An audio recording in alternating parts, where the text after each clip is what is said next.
दे दोन चार पेरू तोडले म्हणून काय केलं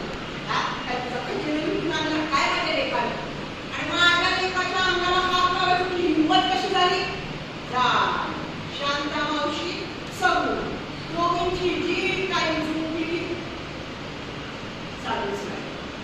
आता याच्यामध्ये किसनाला एक कळलं की आपण काही केलं तरी आपली आई आपली बाजू घेणार पण ते चुकीचं असू दे काही असू दे आणि आबा मात्र आपल्याला ओरडतात आपण जर आपल्याला एकदम प्रेमच नाही आपण एकदम वाईट आहे आई छान. काही दिवसांनी काय झालं किसनाला ती सवयच लागली. मग वर्गातल्या मुलांच्या पेन्सिली आण रबर आण वह्या आण शाळेच्या वाचनालयाची पुस्तकं दप्तरात घालून आण असं तो करायला लागला. बाईंच्या हे लक्षात आलं. शाळेतल्या बाईंनी त्याच्या आईला शाळेत नेलं. बाईंनी सांगितलं किसनाची आई तुमचा हा किसना आहे ना तो मुलांच्या वस्तू शाळेतल्या वाचनालयाची पुस्तकं ती दप्तरात घालून घरी गेली आणि परत आणून गेली. ही सवय चांगली नाही. बाईंनी असं बोलायला तर सगुणाने ते ऐकलं आणि ती बाईच फायद्याला लागली. काय हो बाई काय तुम्ही तरी या कोर्टांचं या पोरांचं ऐकता आणि माझ्या पोरावर आळू आता माझा किसना कधीही असं करणार नाही.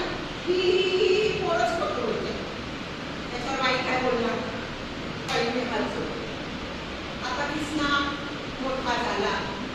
आता तो हळूहळू ना घरातले पैसे पण जोडायला लागले.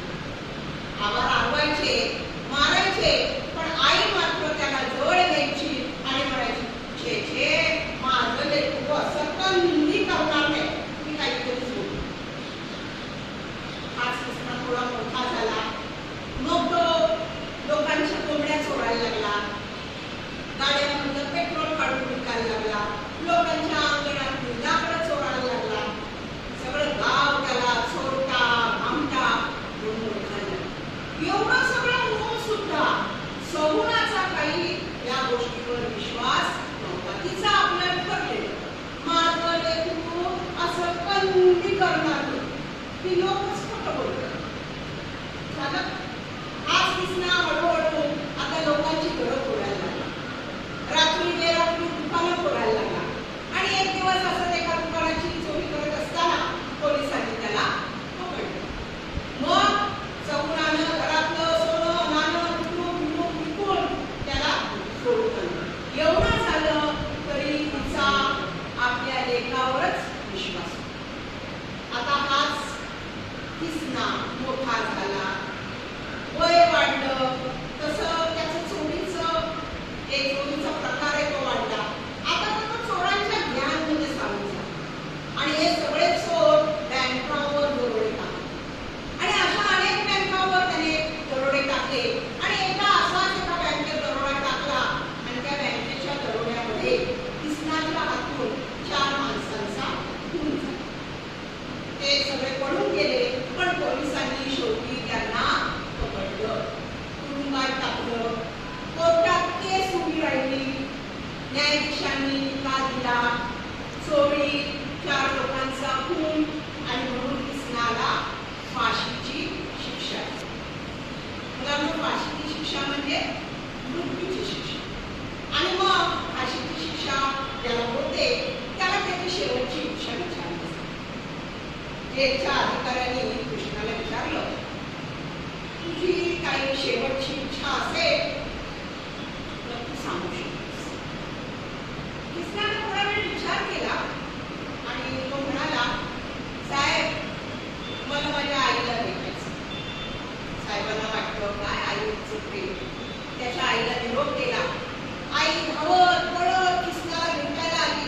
एक तर तिचा जीव की प्राण असलेला किसना तो कसा तुरुंगातल्या अवस्थेत बघून तिला रडू यायला लागलं. किसनाने आईला सांगितलं आई माझ्या जवळ ये ना. आई अगदी प्रेमाने जवळ गेली. तिने किसनाला जवळ घेतलं. किसना आईच्या जवळ गेला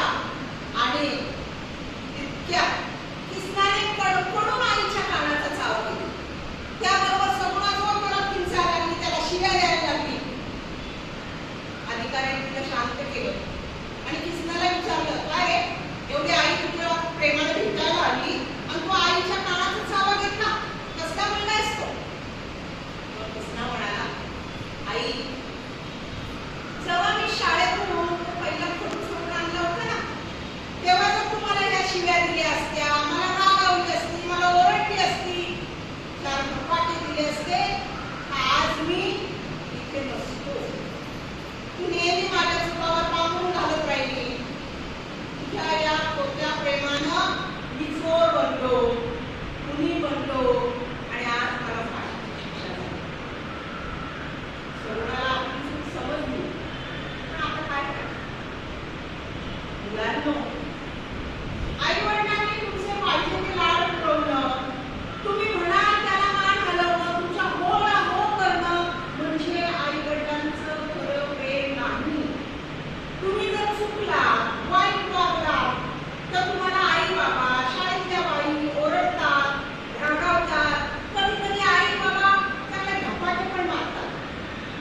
ते तुमच्या भल्याकरता असतं. भविष्यात तुम्ही अशा चुका करू नये आणि कृष्णासारखा तुमचा असा वाईट शेवट होऊ नये म्हणून असतं. मुलांनो, चूक केल्यानंतर